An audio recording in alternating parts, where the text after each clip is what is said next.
In the bar? Oh man.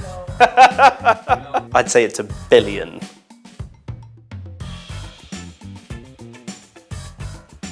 I'm Ryan Chetiyawardana, or Mr. Lyan. I've been a bartender for over 2 decades. Over those years, I've been a bartender, an author, doing drinks classes, and then opening up various different bars around the world. Currently, we have Lyaness and Seed Library in London. We have Super Lyan over in Amsterdam and Silver Lyan in Washington, DC.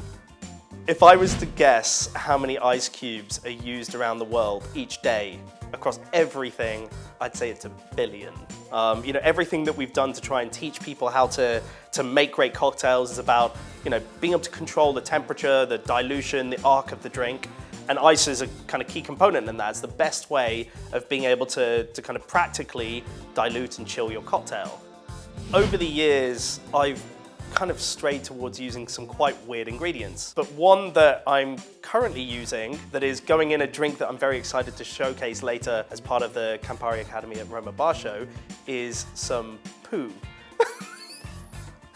So we're using some Hyraceum, which is kind of like a perfumer's ingredient, really aromatic, super interesting, but it's one that I had to do some convincing to get everybody to come around to the idea of putting it in the drinks.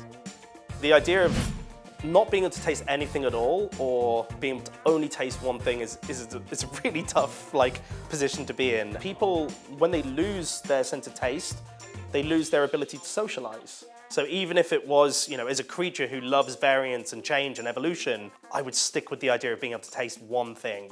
I don't know what that would be. It might probably be a fruit of some kind, but I think it's better to have something than nothing.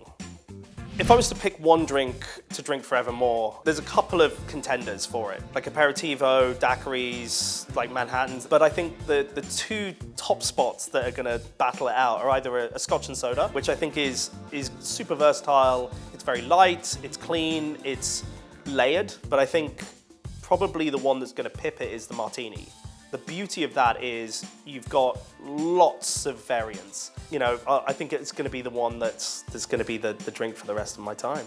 If I'm able to kind of go back and blip out one technique in the cocktail making world from everybody, I'm going to upset some people and I'm going to say it's throwing.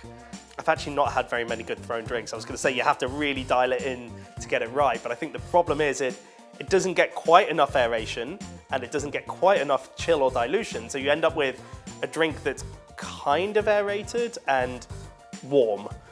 If I was able to add a technique to the world of bartending, it would be around texture. So being able to have a wonderful machine that is gonna force in a textural element that you can control within your drinks would be my new invention to add to the mix of kind of cocktail techniques.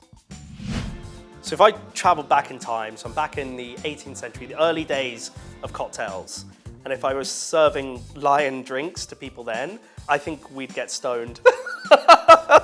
I don't think people would be very receptive to what we were doing, but I think you need to build sequentially, and it's almost like a comedy or a fashion. You can't skip steps. You have to understand what's come before to be able to build what's coming next. But I'm very thankful that the drinks that were around then became something that we could then start to kind of carry the mantle on into the modern day. So if we were then jumping to the future and hopefully seeing some reflection on some of the drinks that we'd done over our period, I think I'd be hopeful that people kind of took on some of the things that I think I'm most proud of that we've done within the company. That's partly to do with techniques and flavors and some of that kind of more practical drinks things, but also the way that we've looked to kind of collaborate with other industries, bring in more people to the world of food and drink and get them excited about cocktails. So I think hopefully we're setting out a path that's enabling a much wider industry, and hopefully that will mean that it ends up a much more colorful palette than what we have today.